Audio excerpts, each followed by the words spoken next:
नमस्कार दोस्तों, हमारा नाम डॉक्टर विक्रांत सिंह तोमर है। Project self incorporation USA, Bharat, Indore management association and Tapan Chaure foundation सभी की तरफ से आप सभी का हार्दिक स्वागत है।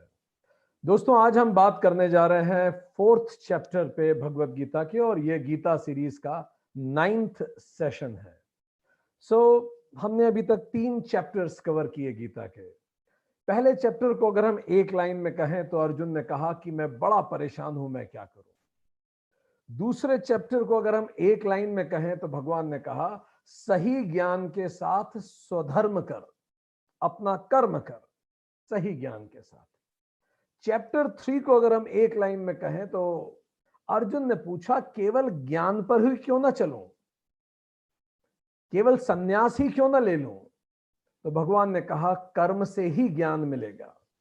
और अब चैप्टर 4 की हम शुरुआत कर रहे हैं।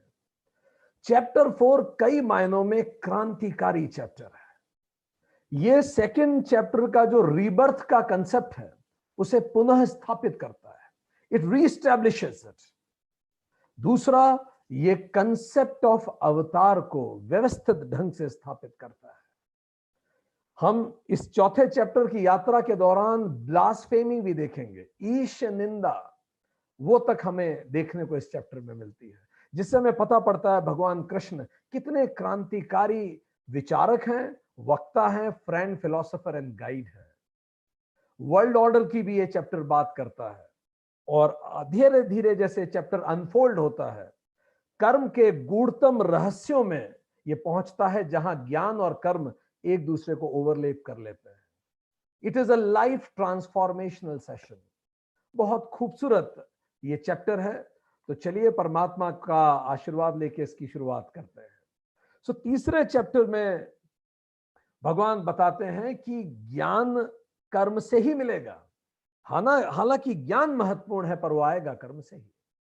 अब चैप्टर 4 की शुरुआत में भगवान अर्जुन को बताते हैं कि ये महान ज्ञान कहां से आया। वर्स 1 चैप्टर 4, अव्यम योग, भगवान इसको कहते हैं अव्यम, जो कभी खत्म नहीं होगा। 21st सेंचुरी बीसी हो या एडी हो, ये हमेशा रहेगा एज इट इज। तो भगवान कहते हैं कि ये ज्ञान मैंने ही तो सूर्य को बताया था। सूर्य ने अपने पुत्र विवस्वान को बताया, मनु को बताया, वहां से ये इक्ष्वाकु राजा तक पहुंचा, वहां से राजर्षियों और ऋषियों तक पहुंचा, और ऋषियों से आम जनता तक ये ज्ञान पहुंचा। किंतु कालांतर में यह ज्ञान विलुप्त हो गया। समय के साथ साथ यह ज्ञान विलुप्त हो गया। स्वाभाविक है, चूंकि भाषा जटिल होती है, समाज प्रगतिशील होता है, समाज लगातार परिवर्तन करता रहता है, और वो जो जटिल भाषा होती है कई बार समाज डिकोड नहीं कर पाता। तो इसीलिए भगवान कहते हैं कि ये ज्ञान बीच में विलुप्त हो गया। तो आज मैं तुझे फिर से कहता हूं, let me restate it. Verse 2 chapter 4, मैं तुझे फिर से कह रहा हूं। यहां यह बड़ी इंपॉर्टेंट बात है कि भगवान कहते हैं इट इज नॉट न्यू, ये नया नहीं है, ये सनातन है। इसीलिए इसको सनातन धर्म भी कहा जाता है। It is restatement of the dharma, of the facts. It is as ancient as universe. मैंने सूर्य को कहा था, ये जब से कायनात बनी है तब से है। जैसे ग्रेविटी का इन्वेंशन नहीं हो सकता, it can only be discovered. जैसे किसी भी, जैसे electricity, you can not invent it, it can be only discovered. Energy discover किया हमने सब चीजें। सिमिलरली ये ज्ञान का रीस्टेटमेंट है। इसलिए जब हम पीएचडी करते हैं वी कॉल इट रिसर्च। ज्ञान ऑलरेडी है, हम रिसर्च कर रहे हैं उस ज्ञान को। It is retold because it got diluted over time. इसीलिए बताया जा रहा है क्योंकि डाइल्यूटेड हो गया है। वर्स 3 में, चैप्टर 2 वर्स 3 में भगवान कहते हैं अध गया ते प्रोक्त ही एतत् उत्तमम रहस्यम। मैं अब ये तुझे उत्तम रहस्य बता रहा हूं जो जीवन को तार देता है। मैं इसको रीस्टेट कर रहा हूं। सभी ने रीस्टेट किया, किसी ने अपनी ओनरशिप स्टैब्लिश नहीं की इस पे। बुद्ध ने रीस्टेट किया, महावीर ने रीस्टेट किया, आदि शंकराचार्य ने रीस्टेट किया, रामानुजनाचार्य ने भी रीस्टेट किया। सब फिर से बता रहे हैं ये पैटर्नल प्रॉपर्टी है हम मानवों की। इसीलिए ये देश की भूमि महान है, यहां ऐसा ज्ञान बारंबार आया है। इसीलिए हर सूत्र जब शुरू होता है तो शुरू होता है अथ से। अथ मीन्स नाउ, अथ योगानुशासनम। अब हम योगानुशासन पढ़ेंगे। अब का क्या मतलब? मतलब पहले कुछ पढ़ा जा चुका है, हम उसी की बात आगे बढ़ा रहे हैं, कुछ नया नहीं खोल रहे। मिलिंद पन्हो स्पष्ट लिखता है, जो फेमस बौद्धिस्ट ग्रंथ है, बुद्ध ने उसी प्राचीन मार्ग को पुनः खोला है जो लुप्त हो गया था। जब भिक्षुक के वेश में बुद्ध राजा शुद्धोधन से मिले पहली बार, उनके बुद्ध हो जाने के बाद, तो शुद्धोधन ने आपत्ति की उनके वेश पे, भिक्षुओं के कपड़ों पर, जिस तरह से उनके पूरे बाल हटा दिए जाते थे, और पूछा ये क्या भेष बना रखा है तुमने? बुद्ध ने कहा, मैं और जो बुद्ध हो चुके हैं और जो होंगे, मैं उन्हीं में से एक हूं। जो उन्होंने किया वही मैं भी करता हूं, और यह जो अब हो रहा है ये पहले भी हुआ था। बुद्ध ने कहा ये पहले भी हुआ था। इसी द्वार पर एक कवचधारी राजा अपने पुत्र से मिला, राजकुमार से मिला, जो तपस्वी वेश में था। ये क्रांतिकारी स्टेटमेंट बुद्ध ने कहा कि पहली बार हम लोग मिल रहे हैं, ऐसा नहीं है। इट्स अ यूनिवर्सल डेजा वू। ये जो सेशन हम लोग अटेंड कर रहे हैं, हम बोल रहे हैं, आप सुन रहे हैं, क्या जाने कितने जन्मों पहले भी ये हुआ हो, कौन सी हमारी ये संगत पहले भी रही हो। हम में से कोई जो गहरा समझ पाएगा वो कनेक्ट भी जान पाएगा। बारंबार ये बात हर स्क्रिप्चर में आती है, हर ग्रंथ में आती है। भगवान राम जब सीता जी धरती को समा चुकी थी, राम जी भी अब सीता जी की याद में अपने प्राण त्यागने वाले थे, पर हनुमान जी के होते हुए प्राण त्यागना संभव नहीं था। तो राम ने अपनी मुद्रिका निकाली, अंगूठी को, और पाताल में फेंक दी। और हनुमान जी को तुरंत बुला के बोला कि मेरी अंगूठी पाताल में गिर गई है, तुम जाके तुरंत लेके आओ। हनुमान जी तुरंत पाताल गए, राम का नाम लेके। जैसे ही नीचे पहुंचे, वहां नागराज वासुकी मिले। उनसे पूछा कि ऐसी ऐसी स्थिति है, भगवान राम की अंगूठी ढूंढने आया हूं। वासुकी ने बोला, पहले मुझे पूरी राम कथा सुनाओ। हनुमान जी ने तुरंत राम कथा सुनाई, क्योंकि भगवान राम इंतजार कर रहे थे। और फिर बोला, अब मुझे बताओ कहां मिलेगी वो अंगूठी। उन्होंने एक दिशा बताई और वहां बोला, वहां ढूंढ लो, वहां मिल जाएगी। जैसे हनुमान जी वहां गए तो पूरी अंगूठियों का, प्रभु राम की मुद्रिका की एक पहाड़ बना हुआ था, पूरी इतनी सारी अंगूठियां थी। हनुमान जी चकित हो गए, सभी की सभी राम जी की अंगूठी थी। हनुमान जी ने बोला, इसमें राम जी की ओरिजिनल अंगूठी कौन सी है? वासुकी ने मुस्कुरा के बोला, हनुमान जी ये सारी ही ओरिजिनल है। हनुमान ने बोला, ये कैसे हो सकता है? मुस्कुरा के वासुकी ने बोला, हे हनुमान, हर युग में ये होता आया है। हर त्रेता युग में एक अंगूठी ऊपर से गिरती है, पाताल में, नागलोक में, और उस अंगूठी को ढूंढते ढूंढते पीछे एक वानर आता है, परम बलशाली वानर आता है, और उस वानर से मैं कहानी सुनता हूं। और जब तक वानर मुझे कहानी सुना रहा होता है, भगवान राम इस धरती को त्याग चुके होते हैं ऊपर पृथ्वी पर। और ये होता आया है, ये होता रहेगा। हर युग में एक राम आएगा, हर युग में हनुमान आएंगे, और हर युग में कहानी चलती रहेगी, जब तक मानवता अपने पाठ ना सीख ले। इट इज ए स्पिरिचुअल डेजा वू। हम लोगों को भी कितनी बार महसूस हुआ, ये सब हो चुका है पहले, ये हुआ है। तो ये हर जगह रीस्टेटमेंट है हमारे जीवन का, इस स्पिरिचुअल नॉलेज का। सेंट ऑगस्टाइन अपने कन्फेशंस, जो उनकी बायोग्राफी है, उसमें लिखते हैं, यह वह ज्ञान है जो कभी बनाया नहीं गया, एटर्नल है। यह सदा से विद्यमान है और इसी रूप में सदा विद्यमान रहेगा। इवन क्रिश्चियनिटी भी इस बात की घोषणा करती है। तो क्यों एक मास्टर चाहिए होता है? Why a master is needed to retell it? Because it is subjective knowledge. ये सब्जेक्टिव है, ये गूंगे का गुड़ है, समझाया नहीं जा सकता आसानी से। ये गूंगा अगर गुड़ खा ले तो कैसे समझाएगा किसी को? इसीलिए एक मास्टर चाहिए जो समझा पाए। लैंग्वेज, दूसरा कारण है, लैंग्वेज फेल टू एक्सप्लेन। भाषा की भी तो सीमाएं होती हैं। परिभाषा शब्द का ही अर्थ यह होता है, परि मतलब परिधि, भाषा मतलब भाषा। जिसको हम भाषा से जिसकी परिधि खींच सकें, सरकमफ्रेंस बना सकें, वो परिभाषा होती है। पर परमात्मा परम ज्ञान, उसकी परिधि कैसे बनाएंगे? How will I make a circumference around him, कि जो इसके अंदर है वो परमात्मा है और जो इसके बाहर है वो नहीं है। इसीलिए भी बड़ा मुश्किल है। स्वामी चिन्मयानंद कहते हैं defining God is define God. How will you define him? अव्यक्त है वो। And third is no deep experiences can be expressed in words. अरे कोई भी गहरा अनुभव हम शब्दों में नहीं समझा सकते। रूदा दे गमे उल्फत उनसे, हम क्या कहते और क्यों कहते, एक हर्फ न निकला होठों से और आंख में आंसू आ ही गए। जब इंसान बड़ा भावुक होता है, शब्द भी नहीं सोचते, तो ये तो परम ज्ञान है। इसीलिए मास्टर इज नीडेड। इसी कारण यहूदियों ने भगवान के लिए कोई शब्द ही नहीं रखा। वो कहते हैं अगर भगवान शब्द भी आप मुंह से बोलते हो तो भगवान झूठा हो जाता है। There is no word for God यहूदियों के लिए। So a master is needed. पर Arjuna is not convinced. Arjun convinced ही नहीं है। ये बात अर्जुन को बड़ी अजीब लग रही है जो भगवान ने कह दी।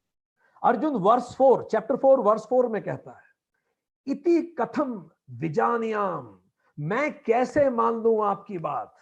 अब आप बताइए, इससे बड़ी ब्लास्फेमी हो सकती है? बंदा भगवान से कह रहा है मुझे आपकी बात नहीं माननी, I don't agree with you. Can you imagine that? Look at the liberty given to individual in Gita.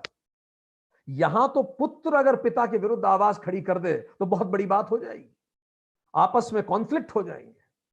पर यहां तो बंदा परमात्मा के खिलाफ कह रहा है I do not agree with you. Rule of law, as they say in legal language. Even if you disagree with government of India, you can say, I don't agree with you.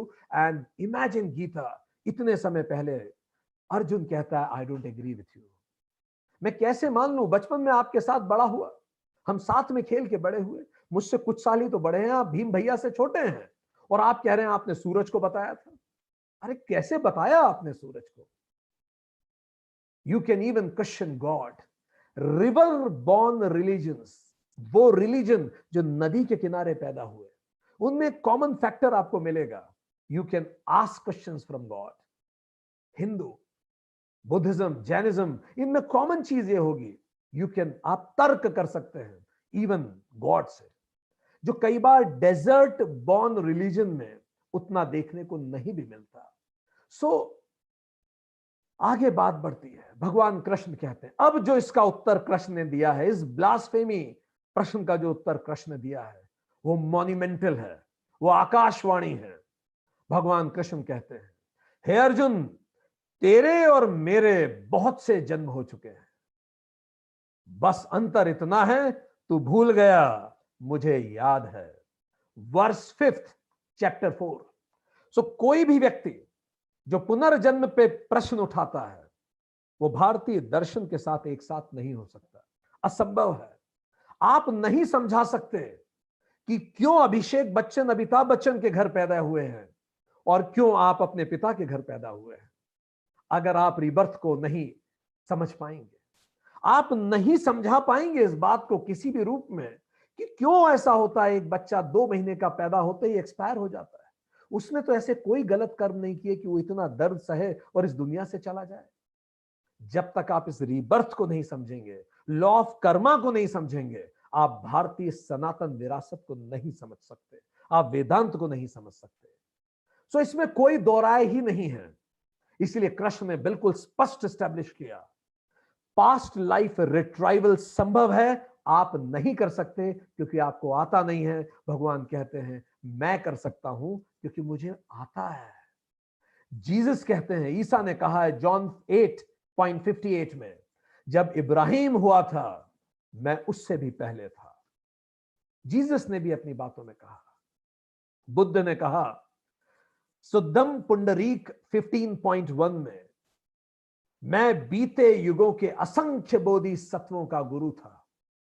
Buddha ने भी कहा बीते युगों में मैं रहा और उन बोधि सत्वों का मैं गुरु हूं। जैनिज्म में जिसे जाति स्मरण कहते हैं, पास्ट लाइफ रिट्राइवल, जिसको शास्त्रों में प्रति प्रसव कहते हैं, वही पास्ट लाइफ रिट्राइवल है। जिसको आदि शंकराचार्य कहते हैं भज गोविंदम में, पुनरअपि जननम पुनरअपि मरणम पुनरअपि जननी जठरे शयनम। अभी तो कई बार पैदा होना है, कई बार मरना है, कई बार मां के गर्भ में फिर से रहना है, जिसको बौद्धिज्म बारदो कहता है, जातक कथाएं कहता है। हम सबकी जातक कथाएं हैं, पता नहीं कितनी बार। We have inhabited this planet many times before in variety of names and forms. हम सभी ने इस ग्रह को कई बार आबाद किया है, अलग अलग नामों से, अलग अलग रूप में हम पहले भी आए हैं, आज फिर से हम साथ में हैं। विवेकानंद कहते हैं, seeing the old man and the lady, जब मैं रामकृष्ण परमहंस को और मां शारदा को देखता हूं, it seems to me like another Vashishtha and Arundhati. मुझे स्वयं वशिष्ठ और अरुंधति री इनकारनेट दिखते हैं। स्वामी जी आगे अपनी सेशंस में, स्वामी जी ने अपनी स्पीचेस में कहा है, the mind comes to take its birth and rebirth and uses the material which is most proper for it। ये जो हमारा अंतःकरण है, मन बुद्धि चित्त अहंकार, जो जीवात्मा के साथ इस शरीर को छोड़ता है, जैसे चैप्टर 2 में भगवान कृष्ण ने बताया, ये फिर से जन्म लेता है, ये जो हमारा माइंड है। पर अब जब वो जन्म लेता है तो उसको अप्रोप्रिएट मटेरियल चाहिए होता है, राइट बॉडी, राइट हाउस सही चाहिए होता है। फाइन। आगे विवेकानंद कहते हैं, and that the mind which has made itself fit for only a particular kind of body will have to wait until it gets the material। और मान लीजिए आप एक ऐसी जीवात्मा है जिसने जीवन में सारे चीजों को कवर कर चुके हैं, आपकी लाइफ के सारे पेपर खत्म हो चुके हैं, आपने सारी अपनी कमियों को इंप्रूव कर लिया है, बस अब एक कमी बची है, उसी कमी के लिए आपको धरती पे आना है। तो अब आप शायद इंतजार करेंगे सही शरीर सही घर के लिए, ताकि आप आके अपने एक्सपेरिमेंट को आगे बढ़ा सके। और इस इंतजार में आप शायद 1000 साल तक रीबर्थ ले ही ना। स्वामी जी ने इतना लाउड एंड क्लियर कहा है, there is not a single blow undeserved. हमने पहले भी कहा, ऐसा कुछ नहीं होता हमारे जीवन में जो हम डिजर्व नहीं करते। अगर आपको लगता है इस जन्म में कुछ ऐसा हुआ जो हम डिजर्व नहीं करते, तो पास्ट लाइफ जब आप रिट्राइव करेंगे तो आपको महसूस होगा कण कण का न्याय हुआ है। चींटी के पांव घुंघरू बजते हैं तो साहब सुनता है। हर चीज जो हमारे लिए उपयोगी थी वो हमारे सामने आके इस जीवन में खड़ी हुई है। So lessons, we come here to evolve, to learn, and we evolve with every birth. हम हर बर्थ के साथ इवॉल्व होते हैं, हम नए नए लेसन सीखते हैं, अपनी कमियों को इंप्रूव करते हैं। तो कमियां क्या हैं? ये क्या करने आते हैं हम इस धरती पे? हम आते हैं छठ रिपु को इंप्रूव करने। पहले सेशंस में भी हमने बताया था 6 रिपु, हमारी 6 कमजोरियां हर व्यक्ति के अंदर होती है। ईर्ष्या, लालच, क्रोध, बैर, अहंकार, मद मत्सर्य, इन सब चीजों को हम इंप्रूव करने यहां आते हैं। और कई बार पूरा जीवन बीत जाता है और अपने अहंकार को इंप्रूव नहीं कर पाते, अपनी लालच को खत्म नहीं कर पाते, अपने काम को खत्म नहीं कर पाते, तो हम फिर से आते हैं। हम कब तक आते रहते हैं? Till we become so pure, so pure, so pure that we can ascend our true self, कि हम अपने आप को ट्रू सेल्फ तक असेंड कर सके। तब तक हम अपने आप बार बार आते हैं एंड इंप्रूव करते हैं अपने अंदर। ये बात बहुत कुछ ईस्टर्न कंसेप्ट था, पर जैसे जैसे विज्ञान का प्रादुर्भाव हुआ, वेस्टर्न थिंकर्स, वेस्टर्न डॉक्टर्स ने इस बात को समझा। आप पढ़िए डॉक्टर ब्रायन विल्स को, मैनी मास्टर्स मैनी लाइफ्स। वो भगवान कृष्ण के ही ज्ञान को समझाने का प्रयास है। मॉरिस निदरटन को आप पढ़िए एल रॉन हबर्ट को, आप पढ़िए एडगर कैस को, आप पढ़िए पॉल बर्टन को। ये सब वो महान विचारक हैं जिन्होंने वेस्टर्न कंट्रीज में rebirth and past life regression को रीस्टैब्लिश किया है। प्रति प्रसव को उनकी भाषा में लिखा है। इमर्सन जैसे महान कवि ने लिखा है, they know not well the subtle ways. उन्हें नहीं पता कितनी सटल तरीके से, they know not well the subtle ways I keep and pass and turn again. मैं आता हूं, मैं रुकता हूं और मैं फिर आता हूं। किस किस रूप में मैं बार बार आता हूं? इमर्सन ने अपनी फेमस पोएम ब्रह्मा में इसी बात का उल्लेख किया है। तो चलिए अब अपने कागज पेन तैयार कर लीजिए। अब I have a interesting question here for you. और देखते हैं आपकी पास्ट लाइफ में कहां क्या कुछ हो रहा है। तो क्या हम तैयार हैं? परफेक्ट। हम सभी की पास्ट लाइफ के क्लूज हमारी प्रेजेंट लाइफ में होते हैं। हम जो पूछते जाएं बस आप एक एक शब्द लिखते जाइएगा, और जब आप ये सारा लिख लें बस एक शब्द लिखना है, जो शब्द सबसे पहले आए। And rule is trust your intuitions. अपने इंट्यूशंस में पूरा भरोसा करना है, दिमाग लगाना ही नहीं है। First thought is right thought, क्योंकि इस दिमाग की सीमाएं हैं पर हमारी इंट्यूशन की कोई सीमा नहीं। इस दिमाग की उम्र जब से आप पैदा हुए हैं, इंटेलिजेंस की उम्र, पर आपकी इंट्यूशन की उम्र आपकी जीवात्मा जितनी है। तो बिल्कुल तैयार हो जाइए, केवल एक शब्द लिखना है, ठीक। और जब आप ये पूरा लिख चुके होंगे तब अपनी लिस्ट को अपने परिवार के दूसरे सदस्यों से मिलाना है। फिर आप देखिएगा कि पास्ट लाइफ में हम कौन कहां था, ठीक। चलिए, पहला question, any particular interest in any historical period. भारतीय इतिहास का या विश्व इतिहास का कौन सा ऐसा पीरियड है जो आपको सबसे ज्यादा एंचांट करता है, सबसे ज्यादा अट्रैक्टिव लगता है? जैसे for me it's Vedic period, हमें बहुत पसंद आता है। I love to read it again and again. आपके लिए कौन सा पीरियड था? It was it medieval history, modern history, contemporary history, ancient history, whatever. अगला second question, which geographical area enchants you a lot? कौन सा जियोग्राफिकल एरिया आपको बहुत ज्यादा एनचांट करता है? हमें करता है राजस्थान। आपको कौन सा जियोग्राफिकल एरिया, कौन सा राज्य, या कोई दूसरा देश भी आप लिख सकते हैं। आपको अगर एफिल टावर बार बार एंचांट करता है आप वो लिख सकते हैं। Don't put your intelligence in that, right it, fine. अगला, टेस्ट इन फैशन और ज्वेलरी। आपको किस तरह का फैशन और ज्वेलरी पसंद है? एक शब्द में लिख लीजिए आपकी फेवरेट ड्रेस। अगर पहनने का मौका मिले तो क्या पहनना चाहेंगे आप? नेक्स्ट क्वेश्चन, इसका उत्तर हो सकता है आपके पास हो या नहीं भी हो।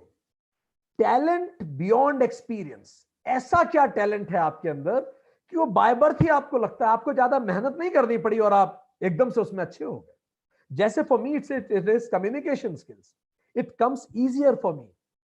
क्या है आपके पास ऐसा टैलेंट जो बिना बहुत प्रयास किए भी आप तुरंत क्लिक कर जाते हैं? थिंक, क्या बचपन से ड्राइंग में बहुत रुचि है आपकी? किसमें ऐसी रुचि है आपने प्रयास नहीं किया पर आपकी रुचि थी? परफेक्ट। नेक्स्ट इज, अब इसमें से आप किस पैटर्न से खुद को रिलेट करते हैं? ठीक है, वो पैटर्न लिख लीजिएगा। Trouble with the boss. क्या ऐसा होता है किसी ना किसी अथॉरिटी फिगर से अक्सर आपका कॉन्फ्लिक्ट होता है? वो बॉस हो सकते हैं, पिता हो सकते हैं, माता जी हो सकती हैं, एनीबडी जो अथॉरिटी फिगर हो, और उससे अक्सर आपका कॉन्फ्लिक्ट होता है, यस और नो? ठीक। अगला, क्या लाइफ में अक्सर आपको लगता है आप विक्टिम हैं, आपके साथ ठीक नहीं हुआ, यस और नो? अगला, क्या अक्सर आई कीप अट्रैक्टिंग बिट्रेयल। क्या मैं बिट्रेयल को बहुत अट्रैक्ट करता हूं? क्या मेरे साथ अक्सर धोखा हुआ है, यस और नो? क्या कोई पैटर्न है धोखे का, यस और नो? अगला प्रश्न, क्या ऐसा होता है कि मैं सफलता के चरम पे पहुंच जाता हूं और अचानक सब कोलैप्स हो जाता है, सब गिर जाता है? क्या ऐसा होता है आपके साथ, यस और नो? क्या आप डोरमेट की तरह फील करते आए हैं, बार बार ऐसा हुआ है that I felt like a doormat, yes और नो? अब चलिए क्वेश्चन खत्म। डोरमेट का मतलब मेरा सम्मान नहीं है, प्रेम में मुझे छला गया, मुझे उतना सम्मान नहीं मिला।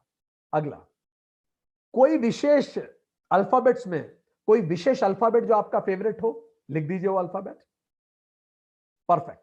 कोई विशेष नंबर जो आपका फेवरेट नंबर हो, वो नंबर लिख दीजिए, क्विक, फटाक से। कोई विशेष भगवान जिनसे आप बहुत ज्यादा रिलेट करते हो, हमारा नंबर है फेवरेट 2 और भगवान है हनुमान जी, ठीक। अगला, कोई ऐसा सपना जो बार बार आपको आता हो, लिखिए, एक शब्द लिख लीजिए।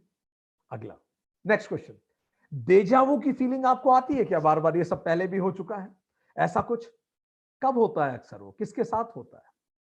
क्या कॉन्वर्सेशन में, कोई जगह के बारे में होता है, कुछ देख के होता है? एक शब्द में लिख लीजिए, ठीक। ऐसा कितनी बार होता है किसी से पहली बार मिले और लगा इसको पहले से जानते हैं? Strong feeling about somebody just met, किसके लिए हुआ था, लिख लीजिए। Strong adverse feeling about somebody just met, कई बार किसी से अभी अभी मिले और बहुत खराब लगा उससे मिलकर, कोई विशेष कारण भी नहीं पर अच्छा नहीं लगा, किसके साथ ऐसा हुआ, लिख लीजिए, ठीक। क्योंकि एवरी स्ट्रॉन्ग फीलिंग बड़ी गहरी रूटेड होती है। इंटरेस्ट इन री इनकारनेशन, क्या आपको बड़ा मजा आता है पास्ट लाइफ में बात करने में? कोई पास्ट लाइफ की बात करना चालू करे तो आपके कान सजग हो जाते हैं, you bend towards that person to listen more. क्या ऐसा होता है? यस और no. Fine. Preferences in personality आपके क्या है? जैसे हम आपको ऑप्शन दे रहे हैं, व्यक्तित्व में आपके प्रेफरेंसेस क्या है? आपको कौन ज्यादा एंचांट करता है? सेज, संत, विद्वान, स्कॉलर, स्पोर्ट्समैन, सोल्जर, कौन ज्यादा एंचांट करता है आपको? परफेक्ट। अब ये सारे आंसर्स जब ये सेशन खत्म हो जाए उसके बाद अपने आसपास जो लोग बैठे हैं उनसे मिलाइएगा। ये सारी चीजें यूं ही नहीं है, इनमें से कई का कारण आप दे सकते हैं और जिनका कारण आप नहीं दे सकते उनके कारण छुपे हुए हैं। भगवान कृष्ण आगे बोलते हैं, वर्स 6 चैप्टर 4, तेरे और मेरे बहुत से जन्म तो हो चुके हैं, पर अर्जुन तेरे और मेरे जन्मों में बड़ा अंतर है। अब देखिए क्या सच क्लैरिटी ही है। हमारे जन्म तो बहुत हुए हैं अर्जुन, पर तेरे और मेरे जन्म में अंतर बड़ा है। क्यों? भगवान कहते हैं, स्वाम प्रकृतम अधिष्ठाय आत्ममया संभवामि, मैं अपनी प्रकृति को वश में कर कर आत्ममामया, मैं अपने आप को संभवामि, प्रकट करता हूं, संभव करता हूं। तो जब भगवान आते हैं तो उनको हम अवतार कहते हैं, और जब मैं आता हूं, अर्जुन आता है, तो उसको हम कहते हैं जीव।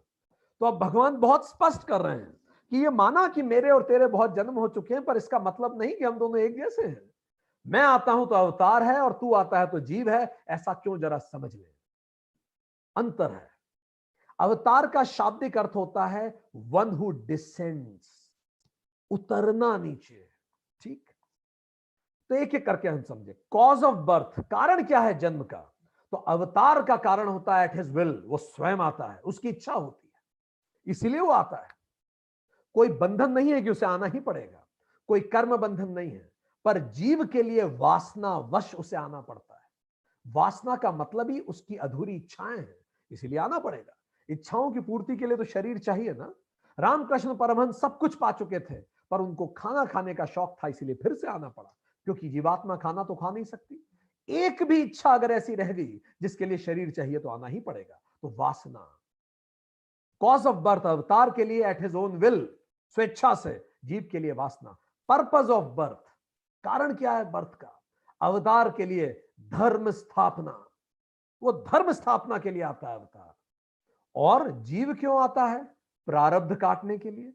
हमारे पिछले कर्म हैं, हमें भुगतना है, इसीलिए हम आते हैं। नेक्स्ट, वे ऑफ बर्थ, तरीका क्या है पैदा होने का? तो जब अवतार आता है तो ही comes by controlling the maya, वो अपनी माया को कंट्रोल करके आता है।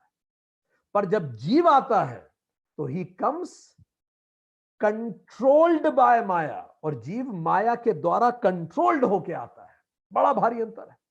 परमात्मा अवतार माया को कंट्रोल करके आता है, जीव माया से कंट्रोल होकर आता है। इसलिए जीव का आना पैदा होना है और अवतार का आना डिसेंड होना है, उतरना है। आपको और रुचि है इसको जानने में, वेदांत सीरीज का 20वां सेशन ईश्वरा सुनिए और 19वां सेशन सृष्टि प्रक्रिया सुनिए, आपको और क्लियरिटी होगी। सो थोड़ा सा हम समझ लें इसका क्या मतलब है कि अवतार माया को कंट्रोल करके आता है और जीव माया से कंट्रोल होके आता है। माया बड़ी ठगनी जिसे कहा जाता है। तो एक लाइन में अगर माया को डिफाइन करें तो क्या है? That which is not yet appears, वो जो नहीं है पर दिखती है, वही माया है। और फिर ब्रह्म क्या है? दैट विच इज ओनली, वो जो सब कुछ ही जो है, यट डज नॉट अपीयर, पर दिखता नहीं है। माया जो नहीं है पर दिखती है, ब्रह्म जो है पर दिखता नहीं है। खुदा उस एहसास का नाम है जो रहे सामने और दिखाई न दे। फिर ईश्वर कौन है? स शरीर ब्रह्म ही ईश्वर है। जब ब्रह्म शरीर ले लेगा वो ईश्वर हो जाएगा। तो फिर अवतार कौन है? ईश्वर when descends in form is a अवतार। जब वही ईश्वर सगुण रूप में आता है धरती पर, तब उसे कहते हैं अवतार हो गया। तो थोड़ा इसको और समझ ले। ये जो माया है इसके दो काम है। एक कहते हैं आवरण शक्ति, इट कवर्स, इट वेल्स, ये कवर करती है। एंड दूसरी विक्षेप शक्ति, इट प्रोजेक्ट्स। जो सत्य है उसको तो ये छुपा लेगी और असत्य को प्रोजेक्ट कर देगी, मिथ्या को प्रोजेक्ट कर देगी। यही माया है। तो थोड़ा अपन इसको समझ लें। माया सत्य को छुपा देगी और मिथ्या को प्रोजेक्ट करेगी। जैसे माया आत्मा को तो छुपा देगी और व्यक्ति को प्रोजेक्ट करेगी। अब अंतर देखते जाइए। अवतार की चश्मे से दुनिया को देखिए और एक बार जीव के चश्मे से दुनिया को देखिए। अवतार जब आता है तो दुनिया में उसे केवल जीवात्माएं दिखती है, पर जीव जब आता है तो उसे व्यक्ति दिखते हैं। इसीलिए तो भगवान कृष्ण को शुरू से पता था अभिमन्यु मारा जाएगा। उनका भांजा था, अभिमन्यु के गुरु थे, वो सब कुछ सिखाया और हर पल पता था ये मर जाएगा, पर फिर भी उन्होंने ना कभी इसको शेयर किया और उसको मौत के लिए तैयार भी किया। क्यों? उसका प्रारब्ध था, उसे ऐसे ही जाना था और कृष्ण उसके प्रारब्ध में डिस्टर्ब भी नहीं करना चाहते थे। इसीलिए सब कुछ जानने के बाद भी कृष्ण ने उसे चक्रव्यूह भेदन के बाद चक्रव्यूह को वापस चक्रव्यूह से लौटना नहीं सिखाया, क्योंकि मृत्यु व्यक्ति की होती है, जीवात्मा की कहां मृत्यु होती है। तो कृष्ण तो केवल आत्मा देखते हैं और जीव व्यक्ति देखता है। माया आत्मा को छुपा देती है, व्यक्ति को दिखाती है। इसलिए तो कई बार हम व्यक्ति की सूरत से प्रेम कर लेते हैं और उसके मन को देखते तक नहीं। आगे बढ़े। आवरण किस पे कर देती है माया? लाइफ प्लान पे। लाइफ प्लान तो छुपा देगी और अटैचमेंट्स दिखाएगी। इसीलिए तो जब कृष्ण राधा से अलग हुए, राधा आंसुओं से रोई, कृष्ण की आंखों में एक आंसू नहीं था। क्यों?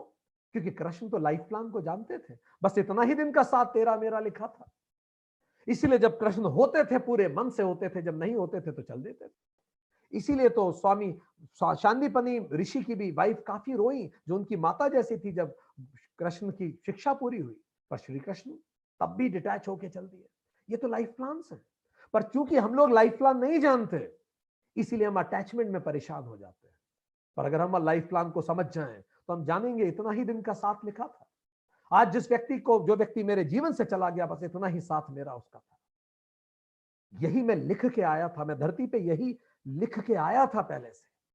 नेक्स्ट, माया सोल प्लान को कवर कर देती है और इंसिडेंसेस को प्रोजेक्ट करती है। राम का वनवास हुआ, मुस्कुराते हुए वनवास पे चल दिए। जिनका कल सिंहासन अभिषेक होना था वनवास पे उसी मस्ती से चल दिए। क्यों? राम को तो पता था ये सोल प्लान है। राम ने तो कहा भी था एक बार वशिष्ठ ऋषि से कि आपको तो पता है मैं क्यों आया हूं यहां। He knows his soul plan. That's why ये इंसिडेंसेस पे वो घबराएंगे नहीं। ये तो आने ही हैं, नहीं तो मैं सीखूंगा कैसे? भगवान राम, श्री राम तभी तो बने जब वनवास हुआ। कितना कुछ सीखा उन्होंने वनवास में। तो हर वनवास कीमती भी होता है। पर अगर हमें हमारा सोल प्लान नहीं पता है तो फिर हम उन इंसिडेंसेस से घबराने लगेंगे। इसीलिए तो जीव घबराता है, अवतार नहीं घबराता। माया जर्नी को तो कवर कर देती है और रिलेशनशिप को प्रोजेक्ट करती है। कृष्ण को श्राप दे दिया गांधारी ने कि तुम्हारा पूरा कुटुंब खत्म हो जाएगा।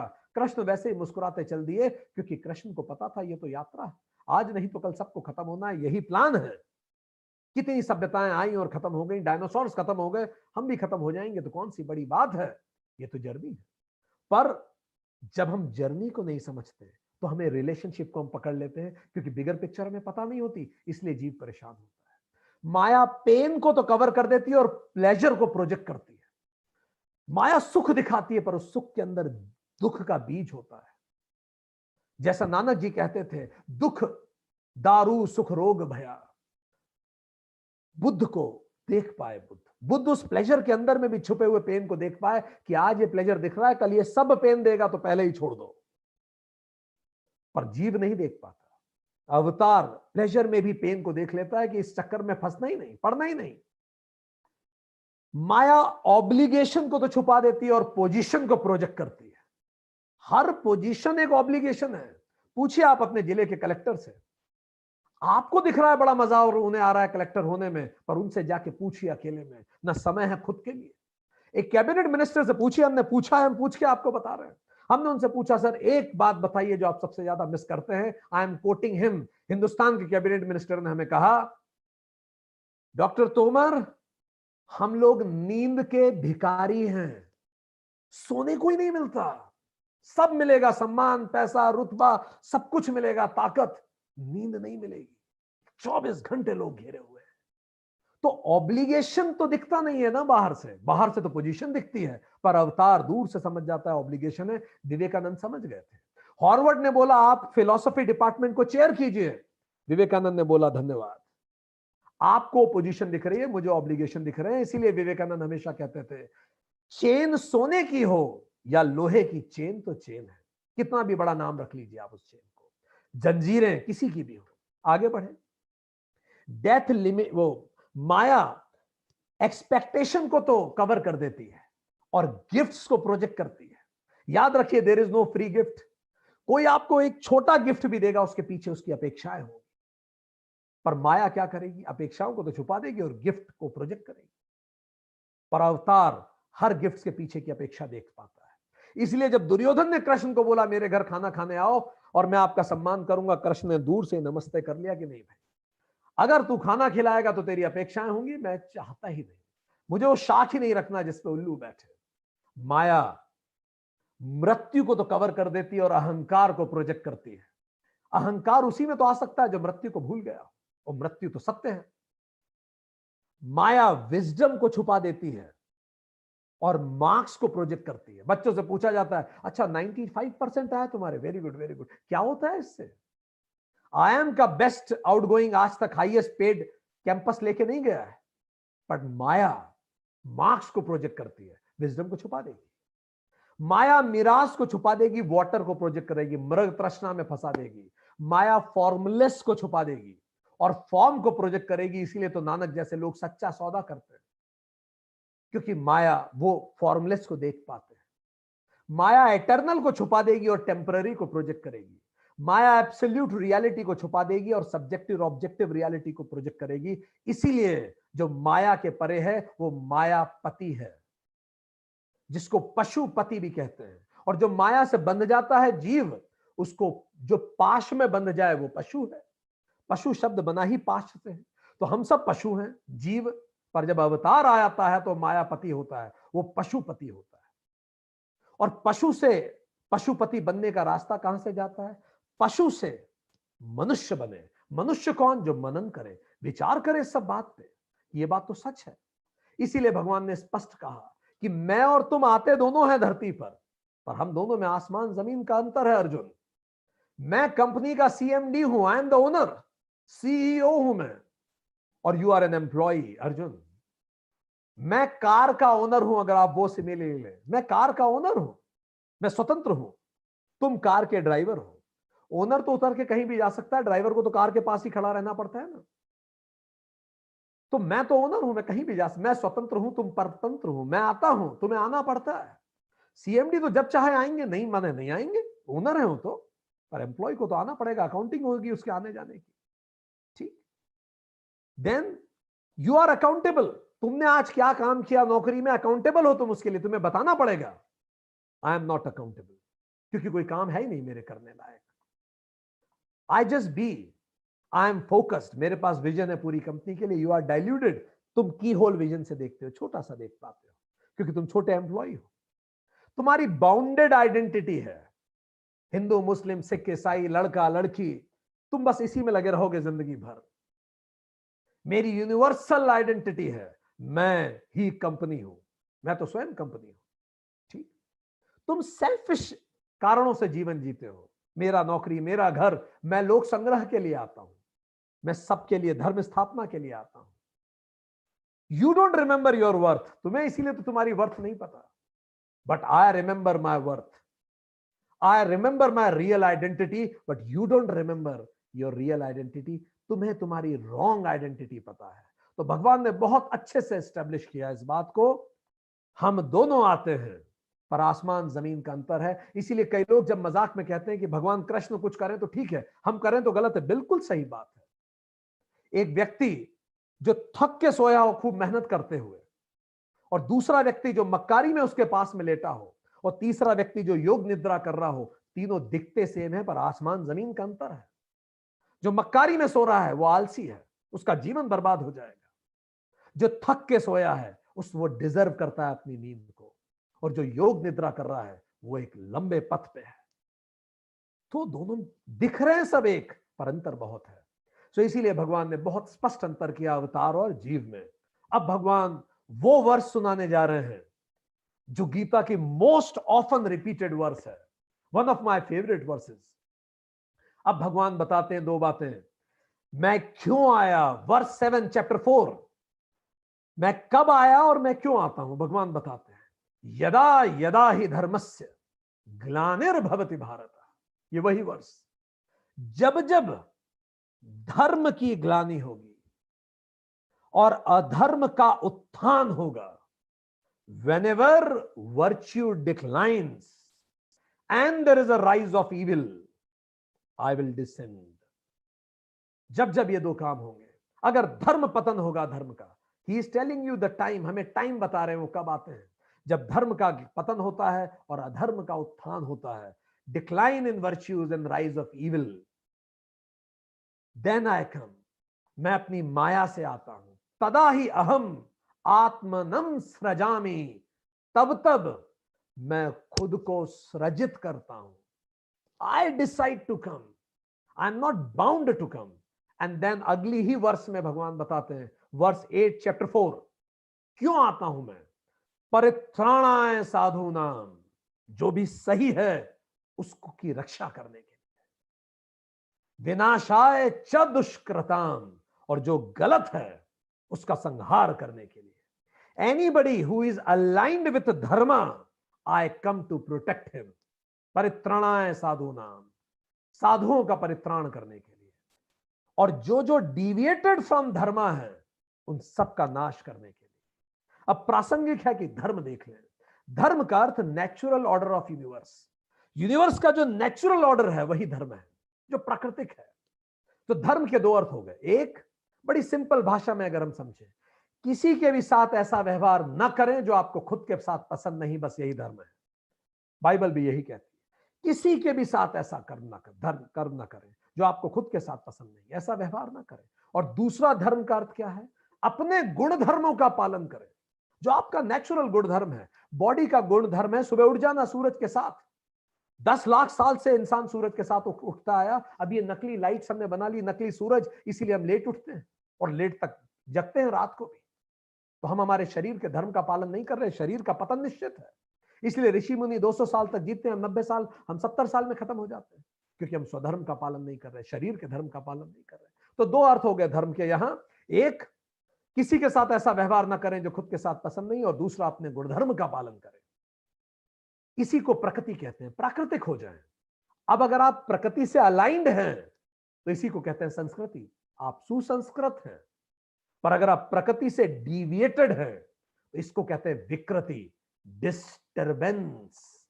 और इस तरह के डिस्टर्बेंस के लिए, टू रीस्टैब्लिश, फिर से रीस्टैब्लिश करने के लिए धर्म को, a force is needed, force चाहिए। Anything in motion will remain in motion unless and until a force is applied, and that force to redefine dharma is called avatar. Avatar is that force that redefines dharma. तो जब अवतार दो तरह के हो सकते हैं, one is दृश्य अवतार, another is अदृश्य अवतार। दृश्य अवतार तो पुरुष के रूप में आएंगे, कृष्ण, बुद्ध, महावीर, वो पुरुष के रूप में आएंगे, Jesus, Muhammad, you can see them, touch them actually. और दूसरा होगा अदृश्य अवतार, जो प्रकृति के रूप में आएगा और पुरुष के रूप में नहीं आएगा। और अदृश्य अवतार भी दो तरह के होंगे। एक तो समष्टि में आएगा, मैक्रो में, कई बार आप इसे महामारी कहते हैं, कई बार आप इसे धूमकेतु भी कह सकते हैं, जो आएंगे और डायनासोर को खत्म कर देंगे। अदृश्य अवतार जो प्रकृति के रूप में आएंगे। और कई बार माइक्रो में व्यष्टि में भी आएगा अवतार। वो कैसे? इंसान को अंदर से इंस्पायर करेगा, एक कहीं से भी निकलेगा एक मार्टिन लूथर किंग और धर्म को हिला के रख देगा, गलत व्यवस्थाओं को तोड़ देगा।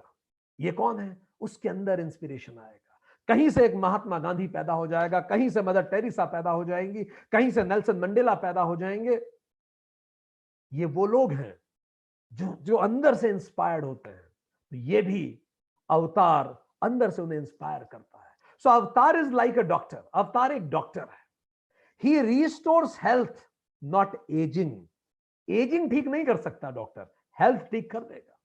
Eventually the patient will die. खत्म तो होना ही है हम सबको एक दिन, पर हां, व्यक्ति हिज ओन डेथ जाएगा। इसी तरह समाज भी अपनी डेथ खत्म होगा, पर अधर्म का विध्वंस कर देगा अवतार। So he restores health, not aging. Eventually the patient will die his own death. इसी को हम कहते हैं प्रलय आएगा, सिस्टम रिबूट हो जाएगा कुछ समय बाद। प्रलय, reboot of the system. So reboot system be to keep patient alive and healthy functioning till that time. और डॉक्टर का काम क्या है? जब तक पेशेंट मरता नहीं हो वो हेल्दी रह सके, ये समाज हेल्दी रहे जब तक प्रलय ना आए, और वो सिस्टम रिबूट कर देता है। So this is how the system reboots. और पूरी दुनिया का इतिहास उठा के देख लीजिए, system has been rebooted again and again in variety of forms. कुछ बड़े रिबूट होते हैं, कुछ छोटे रिबूट। एक जमाने में पर्शियन एम्पायर का लोहा माना जाता था, यूनानी एम्पायर का लोहा माना जाता था, पर यूनानी एम्पायर रिपब्लिक की जगह ऑटोक्रेटिक होने लगी। अमीर लोग गरीबों का शोषण करने लगे। अचानक कुछ लोग इंस्पायर्ड हुए, आपसी लड़ाई में सब खत्म हो गया, और फाइनली यूनान की जगह रोमन एम्पायर आया। महान एम्पायर, एक बड़े दर्शन के साथ आया। महान लोग हुए उस एम्पायर में। पर रोमन एम्पायर कुछ समय बाद विलासी हो गया, गुलामों से काम कराने वाला हो गया, और रक्त में इंटरेस्ट लेने वाला हो गया। जानवर और इंसान की लड़ाई, जानवर इंसान को खाते थे और वो बड़े खुश हो के देखा करते थे। कॉलेसियम इटली में जो है, अंदर के ही कारण से फिर रोमन एम्पायर का पतन हुआ, बेजेंटाइन साम्राज्य का उदय हुआ। बेजेंटाइन साम्राज्य में भी जब कमियां आने चालू हुई, फिर से उसका भी समय समाप्त हो गया, सिविल वॉर हुआ और वो भी खत्म हो गया। टर्क, ऑटोमन टर्क एम्पायर आया, धीरे धीरे वो भी खत्म हो गया क्योंकि उसमें अपनी कमियां थी। फाइनली यूरोपियन पावर्स आई।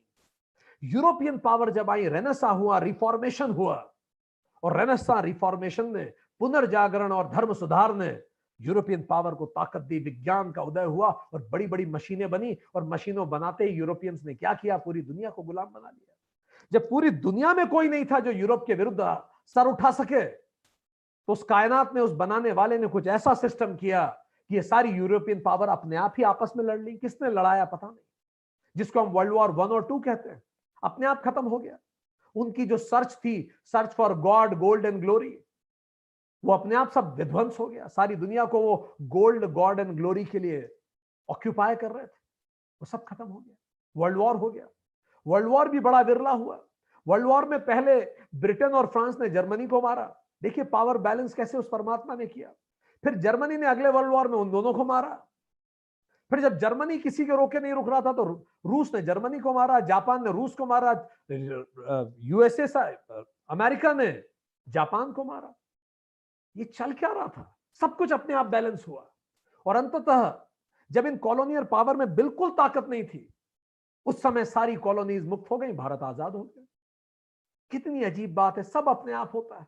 भारत में कमी थी तो गुलाम हो गया, भारत जब विदेशी कंपनीज कमजोर हो गई तो भारत आजाद हो गया। बस इसी तरह से सारा सिस्टम अपने आप को बैलेंस करता है। और आज हम इसी कारण most peaceful time of the times ever, हम सबसे पीसफुल टाइम में रह रहे हैं विश्व इतिहास में। आज तक इतना शांत समय कभी नहीं रहा। सबसे कम युद्ध आजकल होते हैं। और इसीलिए भगवान हमेशा कहते हैं पर्पस ज्यादा इंपॉर्टेंट है पर पर्सन से। पर्सन तो आएंगे जाएंगे क्योंकि वो सीखने के लिए आते हैं और चले जाएंगे, पर इसी कारण बार बार अवतार आएंगे। राम आएंगे और राइटियसनेस ऑफ एक्शन सिखाएंगे। कृष्ण आएंगे, राइटियसनेस ऑफ इंटेंशन सिखाएंगे कि एक्शन भले गलत हो पर इंटेंशन तुम्हारा पवित्र होना चाहिए। महावीर आएंगे, बुद्ध आएंगे, चाणक्य, आदिशंकर, विवेकानंद, अंबेडकर और बहुत सारे लोग। इब्राहिम आएंगे, मोसेस आएंगे, जीसस आएंगे, मोहम्मद आएंगे, मार्टिन लूथर आएंगे। जब जिसकी जरूरत होगी वो जरूर आएगा। When a Buddha was needed, he was sent. When a Jesus was needed, he was sent here. When a Mahavira was needed, he sent here. And when you were needed, you were sent on the planet. हम सभी परमात्मा के अंशावतार हैं, हम सभी उसी के तो अंश हैं। हर जर्रा नुमाया है अनवारे इलाही से, हर सांस ये कहती है मैं हूं तो खुदा भी है। तो दुनिया की चिंता छोड़ दे, हम अपनी चिंता करें, अपने आप को एलिवेट करें। दुनिया की चिंता करने के लिए परमात्मा है और वो कर रहा है। अगले वर्ष में भगवान एक और क्रांतिकारी बात कहते हैं। वो कहते हैं अब मैं तुम्हें बताऊंगा मुझे कैसे जानो, how to know me, how to connect with me. Verse 9 chapter 4, as in CMD I have created this whole company. मैंने पूरी कायनात मैंने बनाई है। I have created this order but I am not bound by that order. पर मैं उस order से बाउंड नहीं हूं। तुम अपनी वासनाओं के गुलाम हो, मैं अपनी वासना का गुलाम नहीं हूं। जन्म च कर्म दिव्यम, भगवान खुद के लिए कहते हैं मेरा जन्म और कर्म दोनों दिव्य है। आई ट्रांसेंड इट, मैं ट्रांसेंडेंट करता हूं इसको। कैसे? जैसे CMD के लिए 8 घंटे की नौकरी कंपलसरी नहीं है, उसकी मर्जी होगी जब आएगा जब जाएगा। पर हां, जब वो कंपनी में आएगा तो कंपनी के रूल से रहेगा। पर 8 घंटे उस पर लागू नहीं होते जैसे कि एम्प्लॉय के लिए लागू होते हैं। सो भगवान आगे कहते हैं he who identifies with me knows me and becomes me. मुझे जानना ही मैं हो जाना हूं। तो कैसे जाने? पुनः जन्म न एति माम एति, जो मुझे जान लेता है वो फिर से जन्म नहीं लेता। तो भगवान वर्स 10 चैप्टर 4 में बताते हैं तो फिर मुझे जाने कैसे? 3 तरीके। पहला कर्मयोग, जिसको भगवान कहते हैं वीत राग भय क्रोध। कर्मयोग से अपने चित्त की शुद्धि करिए। कर्मयोग को हम चैप्टर 2 और 3 में पढ़ चुके हैं, और आपको जानना है तो वेदांत सीरीज 7 फिर से सुनिए, कर्मयोग। तो कर्मयोग से चित्त की शुद्धि करो, right action with right attitude. Next उपासना योग। फिर क्या करें? मान्मया माम, absorbed in me, completely absorbed in higher. Higher में पूरी तरह से एब्जॉर्ब हो जाइए, इसी को उपासना कहते हैं। एक लक्ष्य चुनिए जीवन में, उसी को खाइए, उसी को सोचिए, उसी को तकिया बना के लगाइए। रात को सोते समय और उठते हुए सुबह वही अंतिम विचार हो। जो भी हो, लक्ष्य हो, मोक्ष हो या प्रॉफिट कमाना हो, जो चाहो वो लक्ष्य तुम पा जाओगे। उपासना योग, रगों में बहने दो उसी, एब्जॉर्ब्ड इन दैट हायर। आश्रिता, टेक रिफ्यूज इन मी, पूरी तरह से आश्रित हो जाओ, मानो यही अंतिम विकल्प है। संकल्प में विकल्प नहीं होता। इसको उपासना योग कहते हैं। चित्त स्थिति ही इसी से मिलती है, चित्त स्थिति। जब आप इतने एंगेज हो जाएंगे किसी काम में, आपका चित्त शांत और स्थिर हो जाएगा। आपको और जानना है, वेदांत सीरीज 8th सेशन अटेंड कीजिए, उपासना योग।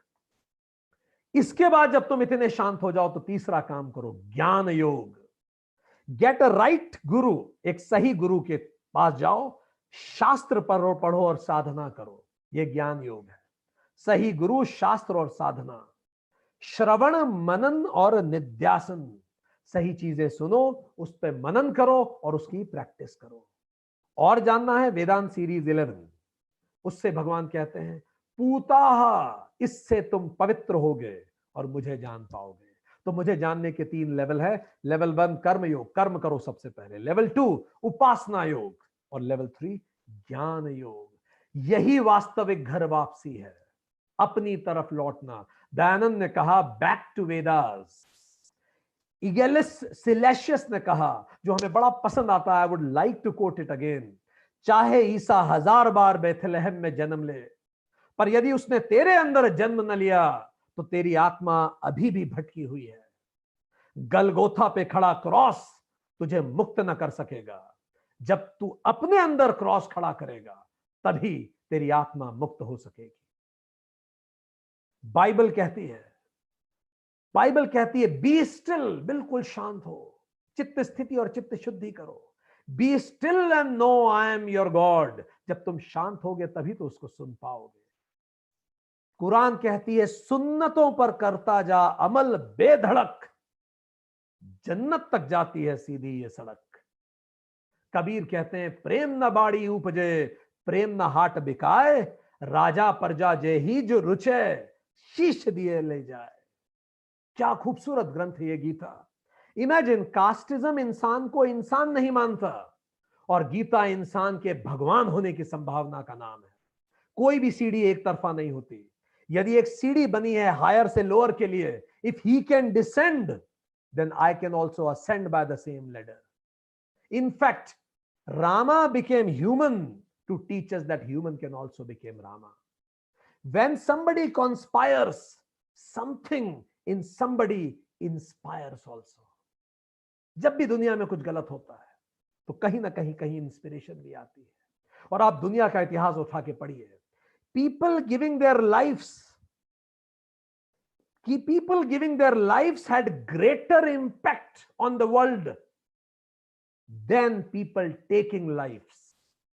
जिन्होंने मानवता के लिए जीवन दिया है, उनका इंपैक्ट इस मानवता पे बड़ा गहरा हुआ है उनकी तुलना में जिन्होंने जीवन लिया है। आप हिटलर और क्राइस्ट को ही देख लीजिए। तो इसीलिए हम ये कर्म योग, ज्ञान योग और उपासना योग से अपने आप को शुद्ध करें।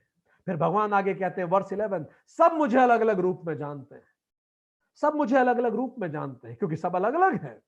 ये यथा मां प्रपधन्ते तान तथा एव भजामि अहम। मुझे जो जैसे जानता है मैं उसको ऐसे ही भजता हूं। वैज्ञानिक ने मुझे ओम एक्स कहा, लेट इट बी एक्स, तो मैं वैज्ञानिकों का एक्स हूं। वेदांतिनों ने मुझे ओम कह दिया, मैं उनका ओम हूं या ब्रह्म हूं। इकोनॉमिस्ट मुझे गोल्ड स्टैंडर्ड कहते हैं जिस पे पूरी इकोनॉमी चलती है। जोरास्ट्रियन ने मुझे अहुर माजदा कहा, मुसलमानों ने अल्लाह कहा, बौद्धों ने जैन या बुद्ध कहा, जैनों ने महावीर कहा, हिंदुओं ने कृष्ण कहा, क्रिश्चियन ने गॉड कहा, क्वांटम फिजिसिस्ट ने मुझे कॉन्शियसनेस कहा, फौजियों ने अपने नारों ने मुझे ही भवानी कहा, तांत्रिकों ने काली कहा, कारीगरों ने विश्वकर्मा कहा, मीरा ने पति कहा, जीसस ने पिता कहा, माधवाचार्य ने स्वामी कहा, वल्लभाचार्य ने सखी कहा, शंकराचार्य ने निर्गुण कहा, शैव ने पशुपति कहा, वैष्णव ने विष्णु कहा, भगत सिंह ने भारत मां कहा, यहूदियों ने नाम ही नहीं रखा और एकलव्य ने गुरु कहा। मुझे जो जिस रूप में पुकार ले। एक महान थ्योरी भगवान कह रहे हैं, there is no product patent, only process patent. केवल प्रोसेस पेटेंट है। प्रोडक्ट तो परमात्मा है, उसका कोई पेटेंट नहीं ले सकता। आप अल्लाह कहें, राम कहें, आप उसका पेटेंट नहीं ले सकते। हाँ, प्रोसेस पेटेंट ले सकते हैं। पूजा करने का इसका तरीका अलग हो सकता है, उसका अलग हो सकता है। और भारत का पेटेंट लॉ उठा के पढ़िए, वो प्रोसेस पेटेंट ही है। WTO का पेटेंट लॉ उठा के पढ़िए, वो प्रोडक्ट पेटेंट है, प्रोडक्ट को पेटेंट करता है।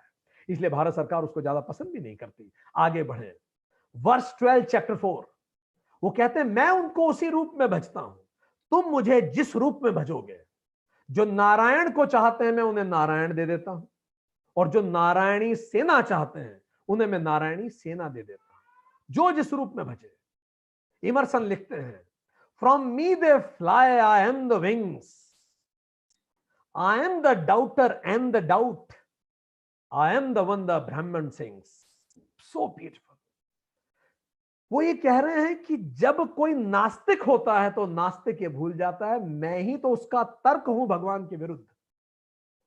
जब एक नास्तिक भगवान के विरुद्ध तर्क देता है तो तर्क भी तो मैं हूं। I am the daughter and the doubt, और वो डाउट भी मैं ही हूं। जैसे फॉर्मूला 1 रेस में सिखाया जाता है, यू हिट व्हाट यू सी। जो तुम देखेगो उसी को हिट करोगे। वहां जो उनके उस्ताद होते हैं वो क्या सिखाते हैं कि जब भी फॉर्मूला 1 रेस होती है उनको सिखाते हैं बिल्कुल ये जो बीच की येलो लाइन है उस पर नजर ना हटे तुम्हारी, क्योंकि अगर तुमने चारों तरफ के ऑब्स्टिकल्स देख लिए, you will go and bang into it because you hit what you see. आपको पैसा कमाना है, you will hit what you C.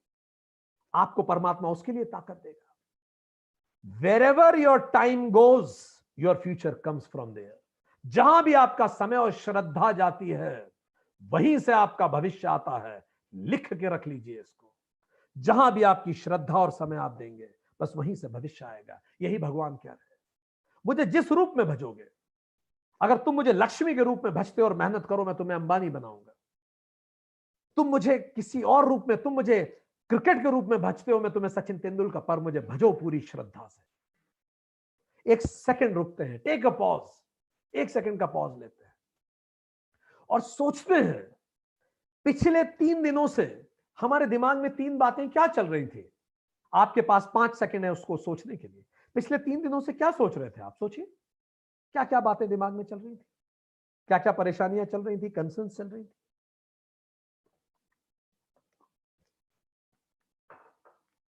Time up. हम बताते हैं क्या चल रहा होगा। हम क्यों बता पा रहे हैं? क्योंकि हम इतने हजारों लोगों से पूछ चुके हैं, लगभग 2.5 लाख लोगों से मिल चुके हैं, तो हजारों लाखों लोगों से पूछ चुके हैं। जो जनरल उत्तर मिलते हैं आपको बता दे रहे हैं। दिमाग में क्या चलता रहता है? कई के दिमाग में बॉस चलते रहते हैं, कई के दिमाग में बच्चे और उनकी पढ़ाई चलती रहती है, कई के दिमाग में कॉन्फ्लिक्ट चलते रहते हैं जो रिश्तों नातों में होते रहते हैं, कई के दिमाग में प्रॉपर्टी विवाद चलते रहते हैं, स्वास्थ्य चलता रहता है, कई के दिमाग में अपना गोल्स चलते रहते हैं, करियर चलता रहता है। ये सब क्या है? नारायणी सेना ही तो है।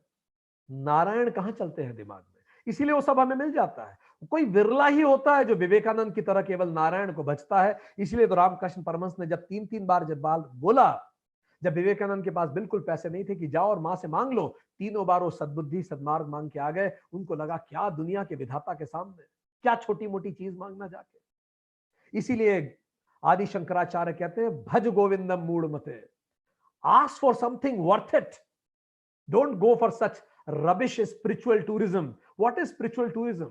कुछ लोग भगवान की पूजा इसीलिए करते हैं कि उनकी नौकरी लग जाए। It is spiritual tourism. अरे वो तो लग ही जाएगी, आप अपने अंदर योग्यता इकट्ठी कीजिए। भगवान कहते हैं verse 12 chapter 4, I lend my power to all without partiality. Look, such a loud statement. Without partiality, वो किसी भी जाति रंग भेद जमीन का हो, उसको ताकत मैं देता हूं विदाउट पार्शियलिटी। एक लक्ष्य लो और बढ़ जाओ उसमें। कर्मणाम सिद्धम यजंत इह देवता, जिस भी कर्म को आप सिद्ध करते हैं उसका देवता मैं ही तो होता हूं। देवता कौन होता है? देवता की टेक्निकल डेफिनेशन क्या है? Functional forces of the universe. Devata is the functional force of the universe. Functional forces हैं वो। वायुदेव, अग्निदेव कुछ कार्य करते हैं, वो फंक्शनल फोर्सेस हैं। लक्ष्मी जी, गायत्री माता, अलग अलग फंक्शंस के लिए ये हैं। अन्नपूर्णा माता, आपको जो फंक्शन वो ले लीजिए। काली माता, फंक्शनल फोर्सेस। सो देवता और फंक्शनल फोर्सेस, नारायणी सेना है ये पूरी। आपको नंबर चाहिए तो अभी हमने एक वो भी देखा, कौन सा, अंकेश्वर महादेव भी है बनाए गए। तो वहां हमने किसी से पूछा तो उन्होंने बताया ये अंक दिलवाते हैं इसलिए अंकेश्वर महादेव। ठीक। शादी के लिए अलग देवता हो सकते हैं, जॉब के लिए, बच्चा आपको चाहिए, पैसा चाहिए, सम्मान, घर, स्वास्थ्य, जो चाहिए। एक तरीका हम आपको बता रहे हैं और बड़ा इंपॉर्टेंट तरीका, मेथड है। क्योंकि भगवान ये नहीं कह रहे हैं कि ये गलत है, चलो यहीं से शुरू करो, पर ये मान के करो तुम में जो ताकत है वो मैं ही तो दे रहा हूं। तो क्या करें? सबसे पहले आपको क्या करना है? Pick a deity you can relate to. In fact उससे भी पहले आप ऐसा करें, डिसाइड अ फंक्शन। सबसे पहले लिख लीजिए भले इस पॉइंट को। जीवन में अगर कुछ अचीव करना है तो दिस इज द मेथड। सबसे पहले फंक्शन लिख लीजिए। चाहिए क्या? नंबर चाहिए, नौकरी चाहिए, शादी चाहिए, बच्चा चाहिए, जॉब चाहिए, सम्मान चाहिए, घर चाहिए, स्वास्थ्य चाहिए, स्वास्थ्य चाहिए, लिख लीजिए। सबसे पहले पिक अ फंक्शन। यज्ञ आपको कौन सा करना है, लिख लिया। Second, pick a deity. अब एक देवता चुन लीजिए जिससे आप रिलेट कर सकते हैं, मन की बात कह सकते हैं, उसके सामने रो सकते हैं, बैठ सकते हैं, उसको रो रो के बता सकते हैं, उसके कंधे पे सर रख सकते हैं। जैसे हमें हनुमान जी से बड़ा कनेक्ट फील होता है, दुर्गा माता से हमें डर लगता है। I can connect with Hanuman ji. Who with you can connect? अपने बच्चों को कनेक्ट करवाइए, give them a deity they can connect to. तो स्टेप 2, पिक अ डाइटी, वो यज्ञ देवता हो गए। अब तीसरा क्या? Have 100% faith in that deity. बिल्कुल अक्षुण विश्वास रखिए फिर उस डाइटी पे, बिल्कुल सब कुछ निढाल होके उसको कहिए। फेथ में डिस्टर्बेंस नहीं होना चाहिए। The power of your object of faith comes from the power of your faith in that object. व्रत कीजिए उनके लिए भले। इदम नमम, ये मेरा नहीं है, सब कुछ तेरी कृपा है प्रभु। अब यज्ञ में इदम नमम कहिए। Step 4, do 100% efforts. स्वाहा, अब पूरी ताकत से भिड़ जाइए। नहीं हो पा रहा, फिर से डाइटी के पास जाके रोइए, अपना दुख शेयर कीजिए। 100% एफर्ट्स लगाइए। स्टेप 4 और स्टेप 5, इंजॉय द रिजल्ट्स। तथास्तु, आपकी कामनाएं पूरी हो। ये करना शुरू कीजिए। आज ही बच्चों को बोलिए एक इष्ट धारण करें जिससे वो रिलेट कर सके। उसका फायदा क्या होता है? जब मां बैठी होती है अपन गलत बात नहीं करते। घर में जब बुजुर्ग होते हैं तो हस्बैंड वाइफ तेज नहीं लड़ते, थोड़ी आंखों की शर्म रखते हैं। तो जब कोई इष्ट होता है तो हमेशा व्यक्ति आंखों की शर्म रखता है। जब इंसान टूटता है, शैटर्ड होता है, ऐसे बहुत सारे लोगों को हम जानते हैं, व्हेन दे वर शेटर्ड, उनके इष्ट के सहारे वो फिर से उठे। पूरा विश्वास रखिए उस इष्ट पे। Ram will not work for Hamid and Allah will not work for Ramesh. Why? भले राम और अल्लाह एक ही हो, पर अल्लाह हमीद के लिए काम करेंगे और राम के लिए राम रमेश के लिए काम करेंगे, क्योंकि आपका भरोसा उस पर है। It is not the Lord but your faith in the Lord works for you. इसीलिए तो एकलव्य मूर्ति से सीख जाता है। एक संत मरा मरा बोल के परमात्मा को प्राप्त कर लेता है। इसी को तो प्राण प्रतिष्ठा कहते हैं। So nothing works and everything works. अगर आपका फेथ है तो सब कुछ काम करेगा, और अगर फेथ नहीं है तो कोई काम नहीं करेगा। Faith gives the platinum edge to the efforts, it cuts across the hurdles and reaches to higher. चलिए आज के लिए इतना ही। Let's have a swift soft this revision of what we discussed. हमने चैप्टर 4 शुरू किया। चैप्टर 4 में भगवान बता रहे हैं ये ज्ञान आया कहां से। उन्होंने कहा यह ज्ञान लुप्त हो गया था, मैंने ही बताया था बहुत पहले, और बीच में लुप्त हो गया, इसीलिए मैं बता रहा हूं। It is restatement. ये कुछ नया नहीं है, इट इज रीस्टेटमेंट। पहले जो बुद्ध हो चुके हैं और जो होंगे वो सब रीस्टेट कर रहे हैं। उसी ज्ञान को मैं फिर से बताता हूं, और इसीलिए मास्टर इज नीडेड। क्यों? क्योंकि इट इज सब्जेक्टिव रियलिटी। गूंगे का गुड़ है, language fails to explain it, and it's a deep experience, it can not be easily told to anybody. पर अर्जुन पूछता है, मुझे तो नहीं लगता कि आपने बताया होगा सूर्य को, क्योंकि आप तो अभी अभी साथ में पैदा हुए लगते हैं। सच अ ब्लास्फेमी। फिर कृष्ण बड़ी देशना करते हैं, मैं और तू कई बार हो चुके हैं, पर तू भूल गया और मुझे याद है। और अलग अलग ग्रंथ अलग अलग रूपों में इसी देशना को आगे बढ़ाते हैं। भले विवेकानंद कहें या फिर हर देशना रीबर्थ को फिर से एस्टैब्लिश करती है। फिर हमने ये भी जाना कि हम सबकी जातक कथाएं हैं, और हमने आपसे कई प्रश्न पूछे जिससे हम जान सके। पर भगवान कह रहे हैं भले तुम और मैं बार बार पैदा हुए, पर तुम्हारे और मेरे पैदा होने में आसमान जमीन का अंतर। मैं आता हूं, तुम लाए जाते हो। मैं अवतार हूं, तुम जीव हो। मैं अपनी इच्छा से आता हूं, तुम वासना वश आते हो। मैं धर्म स्थापना के लिए आता हूं, तुम प्रारब्ध काटने आते हो। मैं माया को कंट्रोल करके आता हूं, तुम माया से कंट्रोल होके आते हो। मेरा आना उतरना है, तुम्हारा आना तो पैदा होना है। तो बहुत अंतर है। माया क्या है? जो रहे सामने। माया वो है जो जो नहीं होती पर दिखती है, that which is not yet appears. ब्रह्म कौन है? And that which is only but does not appear. रहे सामने और दिखाई ना दे। ईश्वर सशरीर ब्रह्म है। अवतार जब वो ईश्वर डिसेंड होता है। सो माया की दो शक्तियां, आवरण और विक्षेप। जो आवरण शक्ति होती है माया की, और जो विक्षेप शक्ति होती है, वही जीव को भ्रमित कर देती है। पर अवतार साफ साफ देख सकता है। अवतार जीव में आत्मा को देखता है, अटैचमेंट में लाइफ प्लान को देख पाता है, इंसिडेंट में सोल प्लान को देख पाता है, रिलेशनशिप में जर्नी को देख पाता है, प्लेजर में पेन को देखता है, पोजीशन में ऑब्लिगेशन को देखता है, गिफ्ट्स में एक्सपेक्टेशन को देखता है, नेम फेम में लिमिटेशन को देखता है, ईगो में डेथ को देखता है, मार्क्स में विजडम को देखता है, वाटर में मिराज को देखता है, फॉर्म में फॉर्मलेस को देखता है, टेम्पररी में एटर्नल को देखता है, सब्जेक्टिव ऑब्जेक्टिव रियलिटी में एब्सोल्यूट रियलिटी को देखता है, और पाश में पशुपति को देखता है। क्यों? क्योंकि वो सम्यक देख पाता है। और जब जीव भी सम्यक देखने लगता है तो इस बाउंडेड आइडेंटिटी से रिलीज हो जाता है और अपनी वर्थ पहचानता है, और फोकस होके वो एलिवेट होता है। और जब तक वो ये ना करे, जब जब धर्म की ग्लानि होती है, नाशाय च दुष्कृता, और ये जो धर्म की हानि होती है, धर्म किसी के साथ ऐसा व्यवहार ना करो जो खुद के साथ पसंद ना हो, और अपने गुणधर्मों का पालन करो। और जब जब हम प्राकृतिक रहेंगे, इन दोनों धर्म को निभाएंगे, तब हम संस्कृति की तरफ होंगे। और जब विकृति आएगी, जब हम इनसे डिविएट होंगे, तब जब डिस्टर्बेंस होगा, तो एक फोर्स जरूरी आता है जो रीस्टैब्लिश करता है। उस फोर्स को अवतार कहते हैं। दृश्य अवतार पुरुष है, अदृश्य प्रकृति है, जो मैक्रो में अलग अलग रूप में आता है। महामारी हो सकती है, धूमकेतु हो सकता है, और माइक्रो में वो व्यष्टि में आता है, इंसान को अंदर से इंस्पायर करता है, जैसे मार्टिन लूथर जूनियर को किया था। अवतार एक डॉक्टर है जो हेल्थ रिस्टोर करता है, एजिंग नहीं। अंततः तो प्रलय आता है जब खत्म होता है युग, और फिर नए युग की रीस्टैब्लिशमेंट होती है। और फिर भगवान आगे, और हमने इस पे भी चर्चा की कैसे अलग अलग युग बदले, अलग अलग एम्पायर्स बदले। जब भी एक बुद्ध की जरूरत थी बुद्ध आए, महावीर की जरूरत थी महावीर आए, हम लोगों की जरूरत थी हम आए, हम सब अंशावतार हैं। और इसीलिए ये एक बड़ी विरली अपॉर्चुनिटी है हमें एलिवेट होने के लिए। तो अब एलिवेट होने के लिए हमें परमात्मा को जानना पड़ेगा। वो बताते हैं कैसे जाने मुझे, मेरा जन्म च कर्म दिव्यम, मेरा जन्म और कर्म दोनों ही तो दिव्य है। और मुझे जानने के बाद पुनर्जन्म नहीं होता। तो जानने का तरीका सबसे पहले कर्म योग करो। कर्म योग, राइट एक्शन, सही एक्शन करो। गलत एक्शन तो करना ही नहीं, पर अगर सही एक्शन भी कर रहे हो, सात्विक या राजसिक एक्शन कर रहे हो, दोनों सही हैं। पहले आप फिर मैं, राजसिक, पहले मैं फिर आप, ये भी ठीक है, ये सही एक्शन हो गया, किंतु एटीट्यूड सही होना चाहिए। और सही एटीट्यूड ही कर्मयोग है। वीतराग भय क्रोध, कर्मयोग से चित्त शुद्ध होगा बिल्कुल। उसके बाद उपासना योग करो, जो भी लक्ष्य हो एब्जॉर्ब हो जाओ उसमें, दिन रात उसमें सोचो। जो बच्चे आईआईटी निकले उनसे पूछो कैसे निकाला है, जो लड़के यूपीएससी निकले उनसे पूछो कैसे निकाला है, वो बताएंगे उपासना योग। एक लक्ष्य लिया और पूरी श्रद्धा से भिड़ गए।